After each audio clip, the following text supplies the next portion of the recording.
Bugun sizlar bilan mana shunaqa kalta kardigan tikamiz. Ikki yengida manjetalari bor, belida rezinka va oldida taqilmali planka bor. Uning uchun bizga asosan dazamiz kerak bo'ladi. Uni modellashtirib olamiz. Videoda ko'rib turganingizdek, belidan belgilab olamiz, uni kesib tashlaymiz. Ikkinchi chizig'imiz bu rezinkali poyasi bo'ladi. Endi esa ko'krak vitichkasini ko'chirib olamiz. Yelka va bo'yin tutashgan nuqtasidan ko'krak balandligigacha chiziq o'tkazamiz.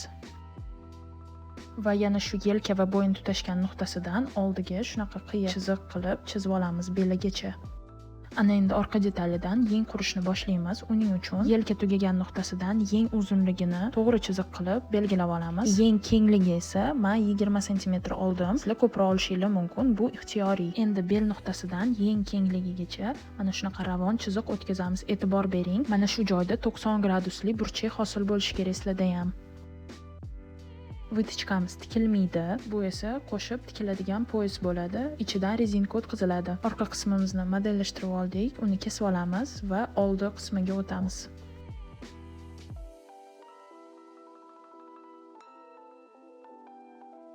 Old qismida ko'krak vitichkasini ko'chirib olamiz va bunda ham orqa qismiga o'xshab yeng modellashtirib olamiz. Buning uchun yelka tugagan nuqtasidan 2 yoki 3 sm tepaga ko'tarilib, to'g'ri chiziq o'tkazamiz va qolgan joyini orqa qismidan tushirib olamiz.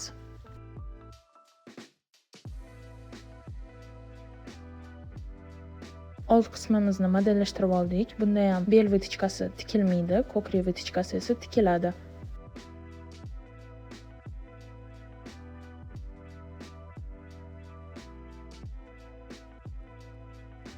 Orqa qismidan bo'yin aylanasini va old ochilish chizig'idan uzunligini o'lchab olamiz va shunga qarab planka uzunligini aniqlab olamiz. Andazani modellashtirish ishlari bitta. Endi bichishga o'tamiz.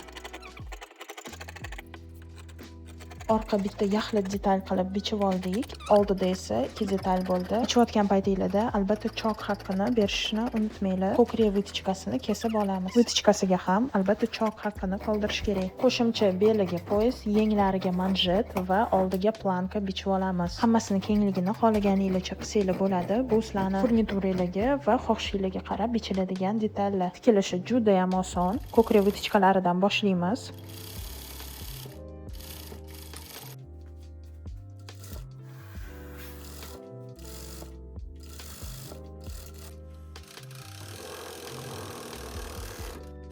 Vitichkalarni tikib, overlock qilib chiqdik. Endi yelka va yon choklarini ulab, xuddi shunaqa overlock qilib chiqamiz.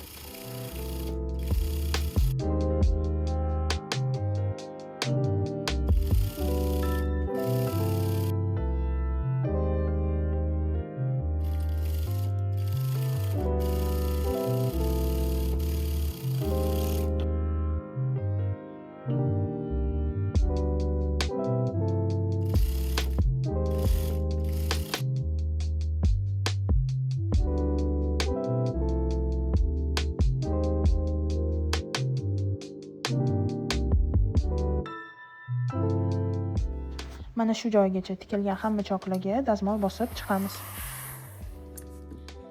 Keyingi etap yengni uchiga manjeta ulash. Uni men videoga olmabman, lekin bu ham juda oson. Manjetani o'zini uzunligiga o'rtasidan buklab bosib olamiz va uchlaridan bir-biriga ulab, rezinka o'tkazishga ozgina joy qoldiramiz. Manjetani o'zini birinchi yengni uchiga ulab, overlock qilib olamiz, keyin esa rezinka o'tkazamiz. Rezinka o'tkazgandan keyin rezinkani uchlarini bir-biriga ulab tikib qo'yamiz va rezinka o'tkazilgan teshikni qo'lda ko'rinmas chok bilan tikib qo'yamiz. Endi esa beliga poyas ulab, overlock qilib olamiz.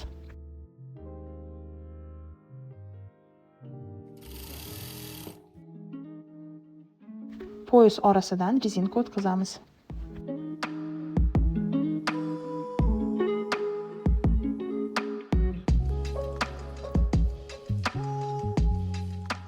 Rezinkani fiksatsiya qilib, ikki tomondan tikib qo'yamiz. Endi oldidagi plankasiga o'tamiz. Ikki chetiga taxminan 15 sm masofada ipli flizilni yopishtirib olamiz. Bu joyda ham agar xohlasanglar to'liq yopishtirib chiqishinglar mumkin. Men esa kardiganim yumshoqroq qolishini xohlaganim uchun faqatgina o'sha taqilmasi joylashadigan masofaga flizilni yopishtirdim. Plankani ikki chetini tikib olamiz va qaytadan o'ngiga ag'darib, kardiganimizni old qismiga qo'yib, perimetr bo'ylab ulab chiqamiz.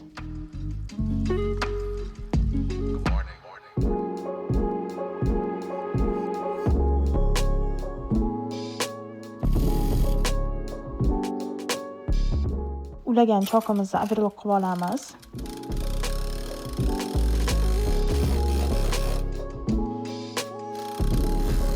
Va tikilgan chokimizni o'ngidan bostirib chiqamiz.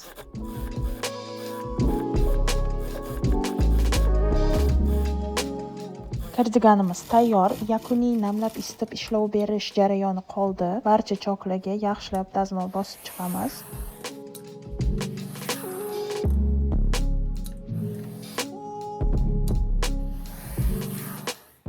Endi esa oldiga ikkita knopka tikish qoldi xolos. Yana aytib o'tib ketaman. Men knopka tikishni tanladim. Xohlasanglar sizlar tugmacha qilsanglar bo'ladi. Xohlasanglar ikkita emas, 3 ta, 4 ta, 5 ta qilsanglar bo'ladi. Bular hammasi sizni fantaziyangizga, sizni ijodingizga bog'liq.